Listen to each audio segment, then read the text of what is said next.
পুজোর দিন সকালে উঠে তো সবাই যে যার কাজে ব্যস্ত ছিল, তো কেউ স্ত্রী বানাচ্ছিল আর এদিকে মাসি তো সবজি কাটছিল, কেউ লুচি বেলছিল আর এদিকে তো পুজোর ভোগও আরম্ভ হয়ে গেছিল। তো একদিকে পোলাও আর একদিকে মালপোয়া হচ্ছিল। আর এই পুজোতে না আমিষ ভোগ দেওয়া হয়েছিল, তার জন্য অনেক রকমের মাছ ভাজা হচ্ছিল আর আমি তো কোনটা কি মাছ নাম জিজ্ঞাসা করছিলাম। তারপর সন্ধ্যাবেলা সবাই মিলে চলে গেছিলাম ঠাকুর আনতে। আর ভাবা হয়েছিল যে ঠাকুর আনতে হেঁটে যাবো, হেঁটে আসবো, কিন্তু এতটা দূর ছিল যে একটুখানি হাঁটার পরে সবাই গাড়িতে উঠে গেছিল। তারপর এখানে মাকে এনে বরণ করা হচ্ছে।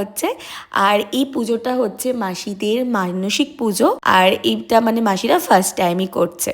আর ঠাকুরটাকে দেখো কত মিষ্টি দেখতে হয়েছে, আর ঠাকুরের সাজটা না আমার খুব পছন্দ হয়েছে। কিন্তু এখানে দেখো মালাতে পুরো ঢাকা পড়ে গেছে, কিছুই দেখা যাচ্ছে না। আর এইদিকে সমস্ত ভোগগুলো সাজিয়ে রাখা হয়েছিল আর অনেক ভোগ বানিয়েছিল বাড়ির সবাই মিলে। সাধারণত আমি তারাপীঠের ঠাকুরকেই দেখেছি আমিষ ভোগ দিতে, তাও সামনাসামনি না, ফোনেতে।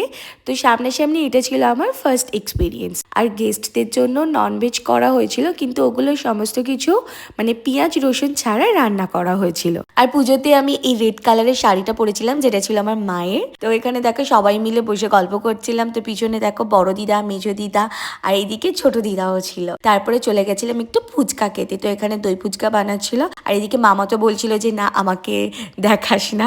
আর স্টার্টারে আরো অনেক কিছু ছিল, পনির, ফিশ ফিঙ্গার, কফি। তো তারপরে এদিকে মেশো চাল কুমড়োটা বলি দেওয়ার জন্য বসছিল। আর এটা না আমার পুরো বিয়ে বাড়ির মতো লাগছিল, কারণ ফার্স্ট টাইম কোনো পুজোতে এসে ননভেজ খাচ্ছি। তারপর সবাই মিলে বসে পুজো দেখছিলাম, আর তখন তো হোম চলছিল।